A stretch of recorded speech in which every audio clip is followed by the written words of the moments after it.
Hello दोस्तों, हमारे YouTube channel में आप सबका स्वागत है। क्लास 10 गणित प्रश्नावली 10 क्वेश्चन नंबर पहला। चलिए देखिए क्या कहता है। कह रहा है सिद्ध कीजिए कि √5 एक अपरिमेय संख्या है। ठीक है, हमको क्या सिद्ध करना है कि √5 क्या है, एक अपरिमेय संख्या है। ठीक है, देखिए कोई भी संख्या जो है वो तो परिमेय संख्या होगी या तो अपरिमेय संख्या होगी। ठीक है, √5 या तो परिमेय संख्या है या तो अपरिमेय संख्या है। ठीक है, देखिए अगर कोई भी संख्या रूट के अंदर है, कोई भी संख्या रूट के अंदर है तो वो अपरिमेय संख्या होती है। ठीक है, अगर वो संख्या रूट के बाहर नहीं आ सकता या उसका मान रूट के बाहर नहीं होता है तो वो अपरिमेय संख्या ही कहलाता है। ठीक है, रूट वाले जितने भी संख्या होंगी वो अपरिमेय संख्या होगी। ठीक है, ऐसा नहीं है कि √9 ये अपरिमेय संख्या है, क्योंकि √9 जो है इसको हम बाहर लिख सकते हैं 3। √9 का मान क्या होता है, 3 होता है। तो 3 आपका परिमेय संख्या है, मतलब √9 जो है वो आपका परिमेय संख्या है। लेकिन ऐसे संख्याएं जो रूट के अंदर होती हैं वो संख्याएं अपरिमेय संख्या कहलाती हैं। तो यही सिद्ध करना है। तो √5 या तो परिमेय होगा या तो अपरिमेय। ठीक है, लेकिन यहाँ पे कह दिया कि अपरिमेय संख्या है, लेकिन ये हमको सिद्ध करना है। अपरिमेय तो है लेकिन हमको यही सिद्ध कर देना है। तो चलिए देखिए क्या है। मान लीजिए कि आप बिंदु ए पर खड़े हैं, अभी इस समय आप बिंदु ए पर खड़े हैं और यहाँ से आपको बिंदु बी पर जाना है। ठीक है, और यहाँ से 2 रास्ते गए हैं। ठीक है, 2 रास्ते जा रहे हैं। ठीक, ये दोनों रास्ते पता ही नहीं है कि कहाँ जाएंगे। हम क्या करेंगे, एक रास्ता चूज कर लेंगे और एक रास्ते पे चलना स्टार्ट कर देंगे और इस रास्ते पे हम गए तो बिंदु सी पर पहुँच गए। हमें जाना कहाँ था, बिंदु बी पर, लेकिन पहुँचे कहाँ है, बिंदु सी पर पहुँच गए हैं। तो इसका मतलब क्या है, ये रास्ता आपका गलत है, ये रास्ता सही नहीं है। ठीक है, तो अब कौन सा रास्ता सही है, क्योंकि ये रास्ता आपका गलत हो गया तो दूसरा रास्ता आपका सही है। बस इसी के आधार पे आपको क्या करना है, सिद्ध कर देना है। ठीक है, तो हम क्या करेंगे, √5। ठीक है, माना √5 एक परिमेय संख्या है। हम √5 को क्या मानेंगे, परिमेय संख्या। ठीक है, √5 क्या है, एक परिमेय संख्या। √5 क्या है, √5 या तो परिमेय होगा या तो अपरिमेय होगा। तो हम क्या करते हैं, परिमेय मान के करते हैं। ठीक है, तो परिमेय जब मानेंगे तो परिमेय मानने के का मतलब क्या है कि हम इसको P/Q के रूप में लिख सकते हैं। तो यहाँ पे लिख देंगे कि √5 किसके बराबर है, √5 मतलब P/Q हम लिख सकते हैं, P/Q के रूप में लिख सकते हैं। जहाँ क्या हो जाएगा, P और Q जो होगा ये सह अभाज्य होगा। क्या होगा, सह अभाज्य होगा। ठीक है, P और Q क्या है, सह अभाज्य संख्या है। ठीक है, सह अभाज्य का मतलब क्या होता है कि ऐसे संख्याएं, जैसे मान लीजिए हम लिख दें 5/6 लिख दें। ठीक है, 5/6 लिख रहे हैं तो ये आपका सह अभाज्य है। सह अभाज्य का मतलब क्या होता है कि जिनमें एक के सिवा और कोई भी नंबर कॉमन ना हो। ये संख्याएं सिर्फ एक से कट रहे हैं, बाकी किसी से नहीं कट रहे हैं, तो ऐसे संख्याओं को सह अभाज्य बोला जाता है। तो ये संख्याएं क्या है, P/Q क्या है, सह अभाज्य है। हल करेंगे तो Q यहाँ भाग कर रहा, बट्टे का मतलब क्या होता है, भाग, बट्टे का मतलब भाग होता है। तो इधर Q है और इधर जाएगा तो Q √5 हो जाएगा। ठीक है, क्या हो जाएगा, Q √5 में गुणा हो जाएगा तो हो जाएगा Q √5 और यहाँ हम लिख देंगे P। ठीक है, Q × √5 बराबर P हो जाएगा। अब हम क्या करेंगे, दोनों पक्षों का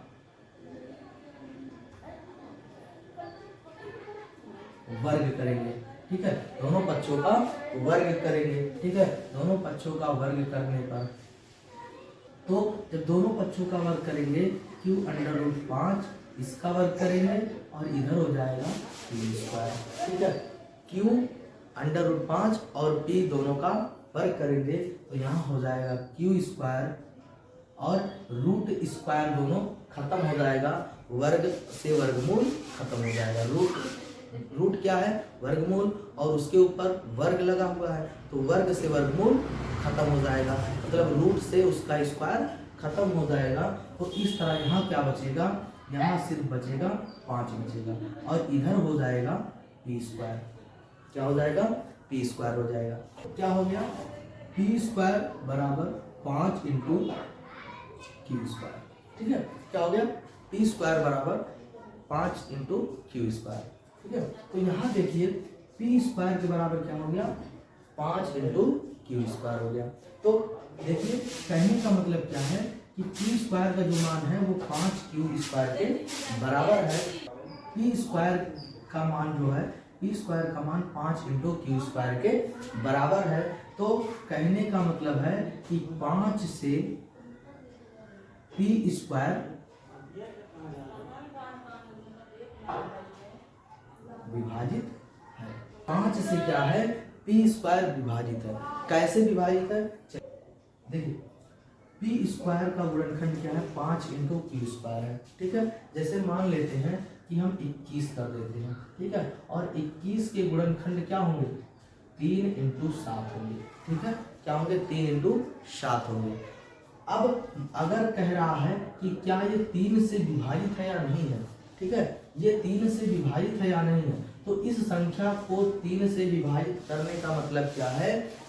इस संख्या का हम गुणनखंड करेंगे तो उसमें अगर वो संख्या होगी जिससे हमको डिवाइड करना है तो संख्या डिवाइड होगी, नहीं तो डिवाइड नहीं होगी।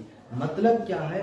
किसी भी संख्या के गुणनखंड में अगर वो संख्या है जिससे हमको डिवाइड करना है तभी वो संख्या उससे डिवाइड होगी, अन्यथा नहीं होगी। मतलब क्या है कि पी स्क्वायर के गुणनखंड में 5 है, पी स्क्वायर के गुणनखंड में क्या है? 5 है। पी स्क्वायर का गुणनखंड ये है और इसमें 5 है, तो कहने का मतलब है 5 से पी स्क्वायर भी विभाजित होगा। ठीक है, अब देखिए आगे क्या है? 5 से क्या है? पी स्क्वायर अगर विभाजित है तो 5 से पी भी विभाजित होगा, 5 से पी भी विभाजित होगा। ऐसा क्यों होगा? किसी संख्या का वर्ग अगर किसी एक संख्या से विभाजित हो रहा है तो उस संख्या का जो वर्गमूल होगा वो भी उस संख्या से विभाजित होगा। ठीक है, 36 जो है 3 से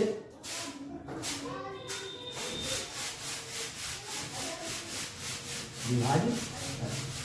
36 क्या है? 3 से विभाजित है। तो क्यों विभाजित है? क्योंकि 36 के गुणनखंड में 30 के गुणनखंड में 3 गुणे 12 आता है, मतलब इसके गुणनखंड में क्या आया? 3 आया, इसलिए ये संख्या जो है 3 से विभाजित है। 12 3 36, 3 आया, इसलिए इसका मतलब क्या है? 3 से वो संख्या विभाजित है। अब 36 क्या है? 3 से विभाजित है। 36 क्या है? 3 से विभाजित है, तो 36 का वर्गमूल क्या होगा? 36 का वर्गमूल क्या हो जाएगा? 6 हो जाएगा। 36 का वर्गमूल 6 हो जाएगा। तो ये जो 6 है मतलब वर्गमूल जो है 36 का वो भी 3 से विभाजित हो रहा है कि नहीं हो रहा? हो रहा है। कोई भी संख्या वर्ग के रूप में है, वो संख्या किसी संख्या से विभाजित हो रही है तो उसका वर्गमूल भी उस संख्या से विभाजित होगा। समझ में आया? तो इस कहने का मतलब है कि पी स्क्वायर जो अगर 5 से विभाजित है तो पी भी 5 से विभाजित होगा। आगे क्या करेंगे? अब हम क्या करेंगे? P को हम कुछ दूसरा संख्या मान लेंगे। ठीक है, P को हम मान लेते हैं दूसरा संख्या। P बराबर क्या मान लेते हैं? अब 5C मान लेते हैं। P बराबर अब क्या मान लेते हैं? 5C मान लेते हैं। और जब 5C मान लेंगे मतलब यहाँ C क्या है? C पूर्णांक है, कोई ये पूर्णांक है। ठीक है, C क्या है? पूर्णांक है। समझ में आया? तो अब यहाँ से क्या करेंगे? P बराबर 5C है तो जहाँ P है वहाँ हम क्या रखेंगे? 5C रखेंगे। समझ में आया? जब जहाँ पे P है वहाँ पे हम क्या रखेंगे? 5C रखेंगे। देखिए P यहाँ पर है, P कहाँ है? यहाँ पर है। हम इसको इक्वेशन नंबर 1 मान लेते हैं। यहाँ देखिए P बराबर 5C है तो जहाँ P है तहाँ हम क्या रखेंगे? 5C रखेंगे। तो इस वाले संख्या में हम क्या रख देंगे? क्या रखेंगे? 5C रखेंगे। ठीक है, तो देखिए यहाँ रखेंगे क्या है? T स्क्वायर बराबर 5q² है, तो यहाँ हम p के स्थान पे क्या रख रहे हैं, 5c रख रहे हैं, तो 5c रख लेते हैं। ठीक है, ये किसका मान लेते हैं, p का, लेकिन p स्क्वायर के रूप में है। किसके रूप में है, स्क्वायर के रूप में है, तो इसलिए हम इसका भी स्क्वायर कर देंगे, तो यहाँ आ जाएगा 5q² आ जाएगा। क्या आ जाएगा, 5q²। और इसको जब हल करेंगे तो 5 × 25 और c का स्क्वायर हो जाएगा, इधर आएगा 5q² हो जाएगा, हो जाएगा 5q² हो जाएगा। तो जब हम इसका 5 का इधर पक्षांतर करेंगे तो 25/5 c² हो जाएगा, और इधर बचेगा q²। क्या बचेगा, q²। ठीक है, हम जब इसको विभाजित करेंगे तो 5 से विभाजित होगा, तो यहाँ आ जाएगा 5c² बराबर q²। क्या आ गया, 5c² बराबर q²। देखिए q² के गुणनखंड में क्या है, 5 है, दिख रहा है, q² के गुणनखंड में क्या है, 5c है। अभी जैसे पहले सिद्ध किए हैं, अभी जैसे पहले हम दिखाए हैं। ठीक है, तो q² के गुणनखंड में भी क्या है, 5 है। तो कहने का मतलब है कि 5 से संख्या q² भी q² विभाजित है, 5 से q² विभाजित है। ठीक है, अगर q² विभाजित है तो 5 से क्या होगा, q भी क्या होगा, विभाजित होगा। ठीक है, 5 से q भी विभाजित होगा। ठीक है, क्या होगा, 5 से q भी विभाजित होगा। ठीक है, लेकिन अब देखिए हम यहाँ पे क्या है, गलत सिद्ध हो गया। जो हमने कल्पना किया था वो हमारा कल्पना गलत सिद्ध हो गया। क्यों गलत सिद्ध हो गया, क्योंकि देखिए हमने पहले p/q को सहअभाज्य मान लिया। ठीक है, p/q क्या था, सहअभाज्य संख्या थी, और सहअभाज्य का मतलब क्या होता है, ये संख्या किसी भी संख्या से नहीं कटेगी। ये दोनों संख्याएं क्या है, ये p और q क्या है, सहअभाज्य संख्या हमने पहले माना है। ठीक है, लेकिन क्या हो रहा है, p जो है 5 से कट रहा है, p क्या है, 5 से कट रहा है, और q भी क्या है, 5 से कट रहा है। ठीक है, तो इस प्रकार से क्या होगा, जो हमने संख्या पहले माना कि सहअभाज्य संख्याएं हैं p और q, ये हमारा कल्पना गलत सिद्ध हो गया। ठीक है, ये कल्पना क्या हुआ, गलत सिद्ध हो गया। तो लेंगे p तथा q दोनों का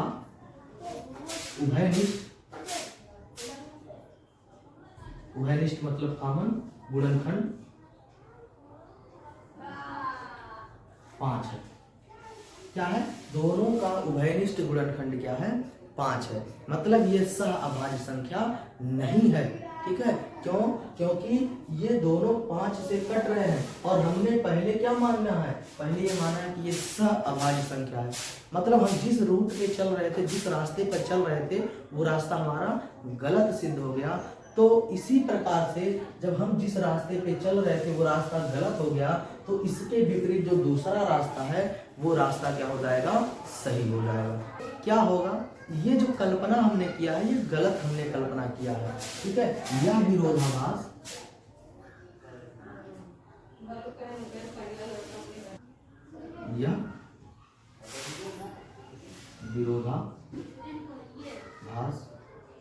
हमारी गलत कल्पना के कारण प्राप्त हुआ।